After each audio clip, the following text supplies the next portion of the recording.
Okay, guys, today we're going to learn about vectors. We're going to start talking about vectors. And you may or may not have learned about vectors in physics class if you took that, but now we're going to kind of think about them more from the math perspective. So the warm-up, I wanted you to draw and label like a compass. And by what I mean is, what I hope you recognize is that, when we are dealing with a compass, right? Like if you've ever gone camping or anything like that, you have your basic directions. So you have your north and south directions, and then you have your east. Oh, that was not straight. Then you have your east and west directions. All right. And they obviously meet at a 90-degree angle. North, south, southeast, and west. There you go. So that's what I meant kind of by a compass, and that will come into play when we do some of these word problems. Okay, so what are vectors? So a vector is considered a mathematical object that has both a magnitude and traditionally magnitude and a direction. Traditionally, by magnitude, what we kind of mean is like its length. However, some of the examples of vectors are like a person's weight on a bathroom scale. And so the magnitude of that kind of a vector would be, the actual weight itself. So it doesn't just have to be a length in the traditional sense of a length, like millimeters, centimeters, inches, etc. It can also be a velocity. So, for example, a football being thrown at 60 miles per hour downfield, its magnitude would be 60 miles per hour, how fast it's going. Downfield would be the direction that it's going. So here, a hiker walking west, there's the direction at 4 miles per hour, there's the magnitude. And the person's weight would be, as I said, the magnitude, and the direction would be gravity. So it would be a downward direction for that magnitude. Okay, so what does a vector look like? Well, a vector looks very much like what you drew in geometry when you drew rays in geometry. So you can imagine this would be a vector that I'm looking at right here, and it would have some key features. Specifically, it would have an initial point, and this was the location of the beginning of the vector, right? And so the initial point would be right over here, initial point. And the terminal point would be the location of the end of the vector.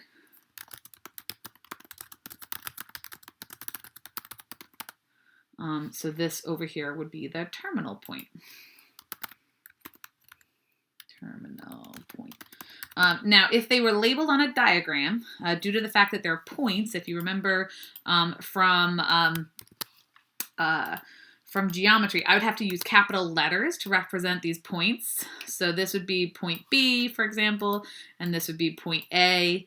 So it would go from the initial point, looks like I misspelled that, initial point to the terminal point B.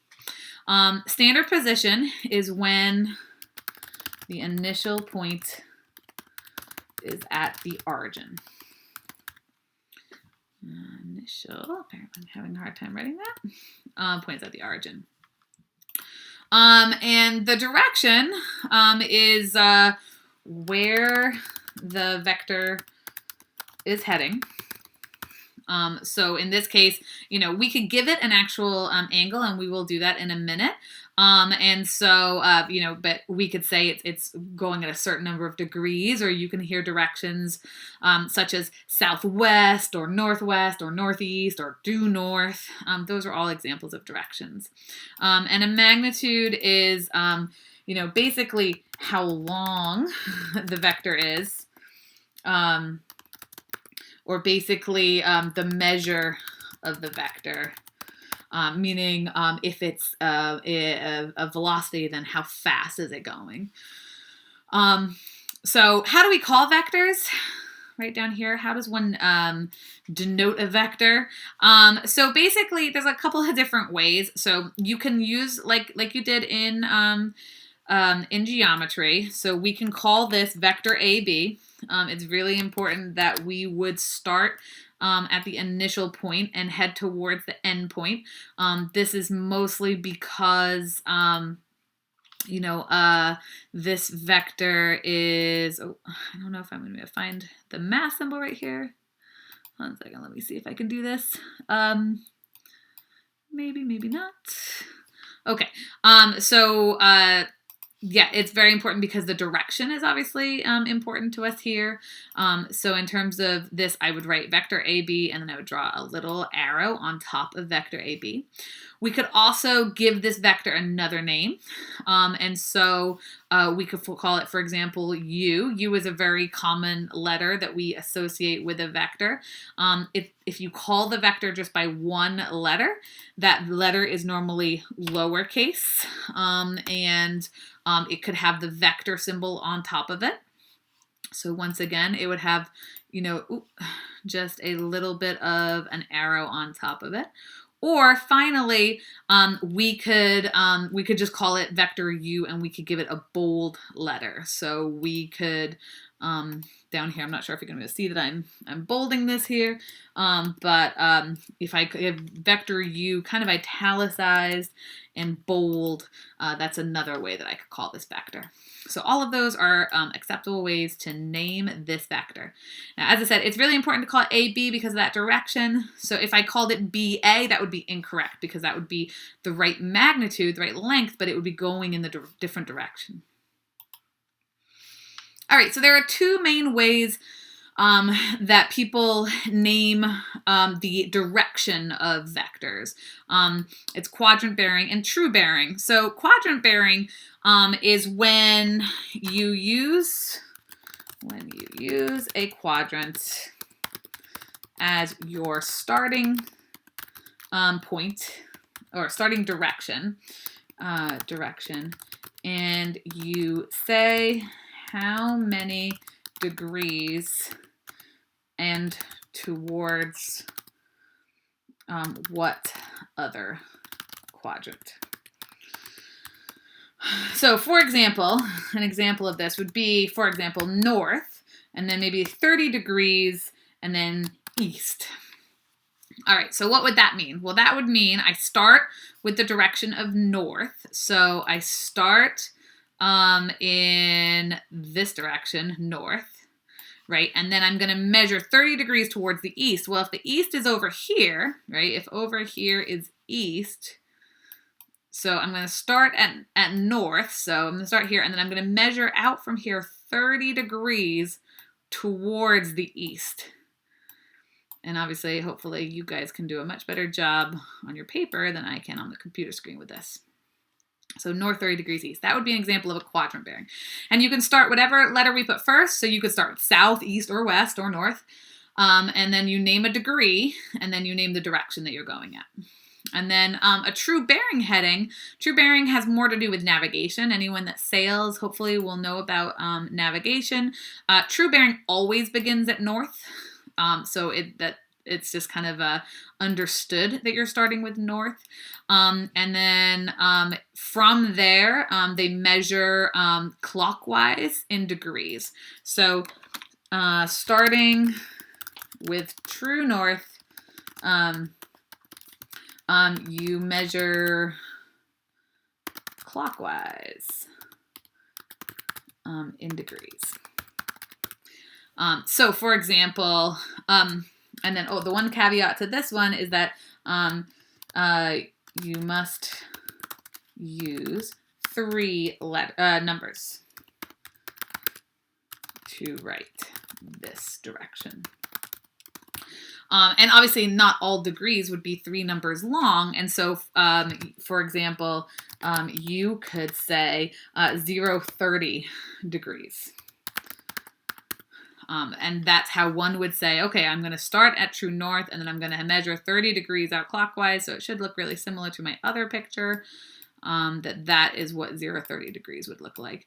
But you could also do ones like 300 degrees and so on. So, so if they don't give you these quadrants, as you see in maybe some examples below, then that's what you're going to do. And then if they give you a magnitude, so for example, let's say I said 0, 30 degrees, and then I gave you more information about that, and I said something like at 10 miles per hour, all I need to do is label the vector that I'm drawing. So here's north. This is the vector that I drew at 30 degrees, so all I would need to do is label that this one is 10 miles per hour.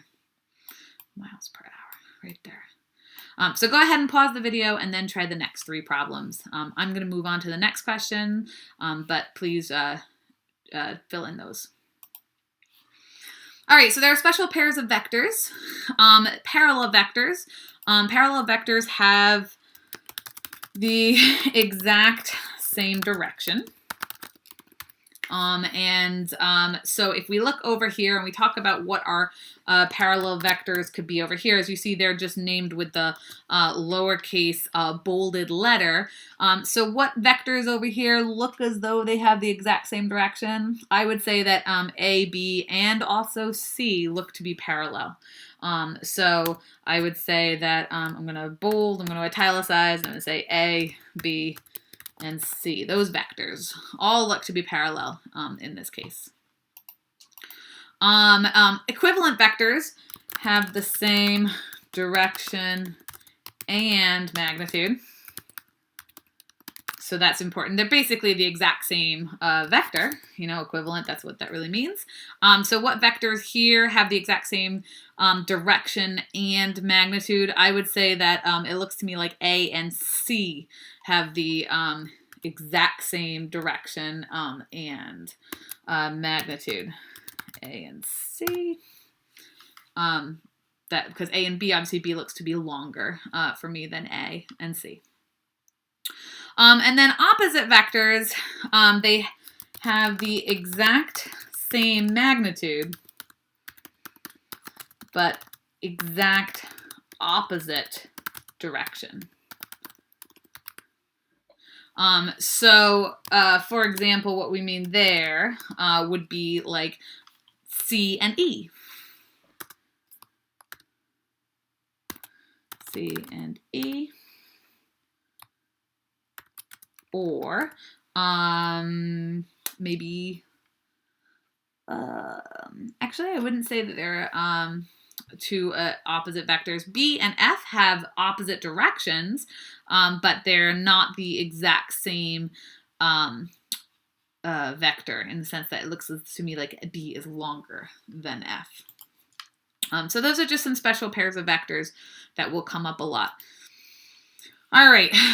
So how do we add vectors? Well, adding vectors, there's a couple of different methods, but here I like this diagram because, we've got a whole bunch of different vectors here and they're telling us what the answer is. The answer of a vector addition is always called the resultant vector. So what is being added here? Well, it looks to me like our path is in blue. So we're going to walk vector P, right, this distance in this direction, then vector Q, then vector R, then vector S, and then vector T. And the resultant vector, what its job is to do is it's supposed to summarize a person's journey from their start to their finish, kind of ignoring all the steps they take in between. So even though this person traveled very, very far, right? They traveled up, down, back, really, really far. All that they changed in location from their start to their finish can be described over here by vector A, because they started here and they ended right down here. So that's what a resultant vector does. So here they're saying vector A is equal to vector P plus vector Q plus, these are not supposed to be going slanty, I apologize. Apparently I am unable to correct that. Ooh, slanting down, plus vector S plus vector T. So if I add all those vectors together, they actually end up just being vector A. So there are two methods that are traditionally called either tip to tail. I call this head to tail. So if you hear me kind of slide into the language of head to tail, that's what I mean. Or the triangle method, because these always result in a triangle. And then there's the parallelogram method. So first of all, going back really quickly, when I told you what is on a vector, we told you this was the initial point and this was the terminal point. But they also actually have other names, specifically.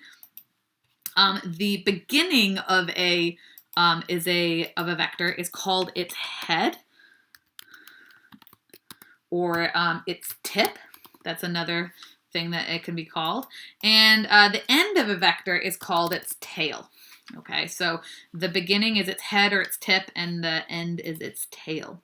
So when we say tip to tail or head to tail method, we're talking about those things. So here, to add vectors using this method, translate the second vector so that its head or tip, so its tip touches the tail of the resultant of the first vector, and the resultant vector is drawn from the tip or the head of the first vector to the tail of the second vector. Okay, so let's kind of talk through what I mean by that in terms of translate. Translate just means to move. So here, I'm just going to kind of use the vectors that are on my paper. If we had graph paper, that would be, tracing paper, that would be awesome, but we don't. So here's vector A and here's vector B. I'm tracing those so I can pick them up and move them around. All right, so let's say I want to add A and B, right? So I'm going to take A, this is vector A, and this is the tip of vector A, and this is the tail of vector A. And I'm going to translate the second vector. So here's vector B, and I know it's the second because this is letter B, second. So I'm going to translate it so that its tip, its beginning right over here, touches the tail, touches the end of the first vector. So we've got here's vector A, here's vector B, and the resultant vector, the answer to this vector addition, right, is going to begin at the tip of the first vector, so here, and head towards the tail of the second vector. So the resultant is drawn from the tip of the first vector to the tail of the second vector. So here, this one right here, this one represents A. Command B, Command I, A plus B, right? And that's what this dotted line is. It starts over here and it ends there. All right, so I think there are some ones for you to do there. Some of them you might be in position already, and the other ones you might need to move them. And by moving, what we mean is it's almost like picking it up and sliding it along, or maybe sliding it up wherever it happens to go, so that the tip of the second vector touches the head, or touches the tail of the first vector. All right, I'm going to let you do those 4 problems, and we'll check those in class next. Pause the video and go ahead and try those. And in the meantime, we're going to move on to the parallelogram method. Parallelogram method is very similar. I think you're going to think maybe there's no difference, and maybe it doesn't seem to be. But to add vectors using this method, we're going to translate the vectors so that their tips, or once again, I'm typing on the wrong keyboard. Tips touch. All right, so we're going to put both tips together. And we're going to complete the other sides of a parallelogram. We use parallelograms a lot with vectors. You'll see a little bit later. So that its sides represented translations of the initial 2 vectors. All right, so let's kind of show you what I mean by this. So here we've got vector A. Oh, I didn't want dotted. 1 second. Let's undo that one really quickly. So here we've got vector A. And here we've got... undo that one. Whoa. And here we've got vector B. And we're going to translate them so that their 2 tails match. All right, so here you go. We got this. Now what we're going to do is we're going to complete the other side. So I'm going to clone this really quickly. And I'm going to put it down here, right, so that its tail now touches the other tip. Now, if you notice, what I'm doing when I clone it and put it there, it's almost like the tip to tail method, which is kind of why I used to think these were very similar. And I'm going to do the same thing with vector A. Right, so we've got this crazy diagram now where we have a vector. These are both representative of vector A.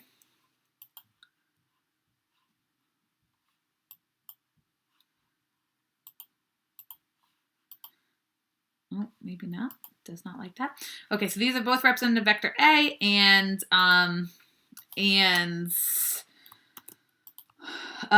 they are together. Ooh, did not want to do that. All right, hold on a second. What's going on here? Come on, see. All right, maybe this will let me do this. Okay, so we've got vector A is here. Vector B is here. And we have, if we want to add A and B, the resultant vector is drawn from the two tails, right? So, from the two tips, which actually I want that word, so that's good. So from the two tips where they met to the two tails. All right, so what would that look like here? Well, this is the location where the two tips would meet. And right here. Ooh, and, oh, it's not going to let me. Well, great.